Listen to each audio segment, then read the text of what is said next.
എല്ലാവർക്കും സ്ട്രോബെറി ചാനലിലേക്ക് സ്വാഗതം. ഞാൻ ഗീതു. ഇന്നൊരു മധുരമായാലോ? കുട്ടികളും മുതിർന്നവരും ഒരുപോലെ ഇഷ്ടപ്പെടുന്ന ഒരു ഹെൽത്തി ഡെസേർട്ടായ ഫ്രൂട്ട്സ് കസ്റ്റർഡാണ് ഇന്നിവിടെ തയ്യാറാക്കുന്നത്. ഇത് തയ്യാറാക്കാൻ വളരെ എളുപ്പമാണ്.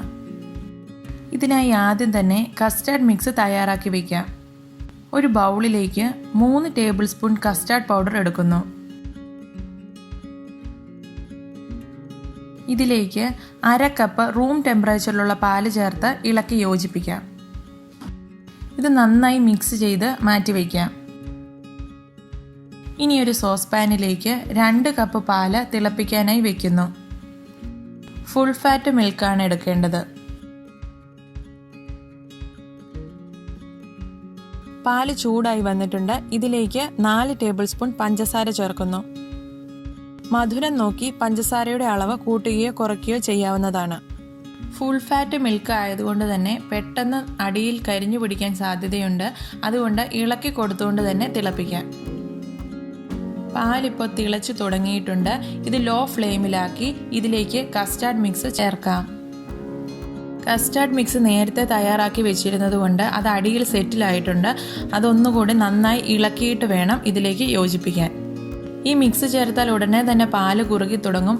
അതുകൊണ്ട് ലോ ഫ്ലെയിമിലിട്ട് ഇളക്കി കൊടുത്തുകൊണ്ടിരിക്കുക. ഈ സമയത്ത് നല്ലൊരു ഫ്ലേവറിന് വേണ്ടി 1 ടീസ്പൂൺ വാനില എസൻസ് നിങ്ങൾക്ക് വേണമെങ്കിൽ ചേർക്കാവുന്നതാണ്. ഞാനിവിടെ വാനില ഫ്ലേവേർഡ് കസ്റ്റാർഡ് പൗഡറാണ് ഉപയോഗിച്ചിരിക്കുന്നത്. അതുകൊണ്ട് എസൻസ് ചേർക്കുന്നില്ല. ഈ സമയത്തോ ഇതിനു മുന്നേ പാല് തിളപ്പിക്കുന്ന സമയത്തോ അടിയിൽ കരിഞ്ഞു പിടിച്ചതായി തോന്നിയാൽ ഉടനെ തന്നെ പാത്രം മാറ്റി വേറൊരു പാത്രത്തിൽ ബാക്കി കുക്കിംഗ് ചെയ്യുന്നതാണ് നല്ലത്. പാല് കുറുകി പാകത്തിന് വന്നിട്ടുണ്ട്. ഇനി നമുക്ക് ഫ്ലെയിം ഓഫ് ചെയ്യാം. ഇതൊരു പാത്രത്തിലേക്ക് മാറ്റി ചൂടാറാനായി വെക്കുന്നു. നന്നായി തണുത്തതിന് ശേഷം ഇത് ഫ്രിഡ്ജിലേക്ക് വെക്കേണ്ടതാണ്. ഇത് ഫ്രീസറിലല്ല വെക്കേണ്ടത്. 3 മണിക്കൂറേലും ഫ്രിഡ്ജിൽ വെച്ചതിന് ശേഷമാണ് ഫ്രൂട്ട്സ് ഇതിലേക്ക് മിക്സ് ചെയ്യുന്നത്. നിങ്ങൾക്ക് ഇഷ്ടമുള്ള പുളിയില്ലാത്ത ഏത് ഫ്രൂട്ട്സ് വേണമെങ്കിലും ഇതിലേക്ക് എടുക്കാം. തൊലി കളഞ്ഞ് ചെറിയ സ്ക്വയർ പീസസ് ആയിട്ട് കട്ട് ചെയ്ത ആപ്പിൾ, 4 കഷ്ണങ്ങളായി കട്ട് ചെയ്തിരിക്കുന്ന മുന്തിരി, തൊലി കളഞ്ഞ് ചെറുതായി കട്ട് ചെയ്ത മാങ്ങ, 4ആയി കട്ട് ചെയ്ത പച്ചമുന്തിരി, 1/2 കപ്പ് മാതള നാരങ്ങ, ചെറുതായി അരിഞ്ഞ ഒരു റോബസ്റ്റ പഴം. ഈ ഫ്രൂട്ട്സ് എല്ലാം ഒരു ബൗളിലേക്ക് മാറ്റാം. എല്ലാ ഫ്രൂട്ട്സും 1/2 കപ്പ് അളവിലാണ് ഞാനിവിടെ എടുത്തിരിക്കുന്നത്. നിങ്ങളുടെ ഇഷ്ടമനുസരിച്ച് അത് കൂട്ടുകയോ കുറയ്ക്കുകയോ ചെയ്യാം. ഇതിലേക്ക് 1 ടേബിൾ സ്പൂൺ പഞ്ചസാര ചേർക്കുന്നു.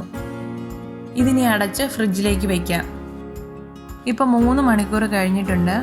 ഫ്രൂട്ട്സും കസ്റ്റർഡും ഫ്രിഡ്ജിൽ നിന്നും എടുത്ത് വയ്ക്കാം. ഇനി മിക്സിയുടെ വലിയ ജാറിലേക്ക് 1/2 കപ്പ് ഫ്രഷ് ക്രീം എടുത്ത് വിപ്പ് ചെയ്യണം. അതിനായി മിക്സിയുടെ പൾസ് ബട്ടൺ 10 സെക്കൻഡ് അമർത്തി പിടിക്കാം. ഇങ്ങനെ 3 തവണ ചെയ്യുമ്പോഴേക്കും ക്രീം നന്നായി വിപ്പ് ചെയ്ത് വരും. ഇനി ഇതിലേക്ക് 1/2 കപ്പ് കണ്ടൻസ്ഡ് മിൽക്ക് ചേർക്കുന്നു. ഇത് ഒരു 10 സെക്കൻഡ് ഒന്ന് അടിച്ചെടുക്കാം.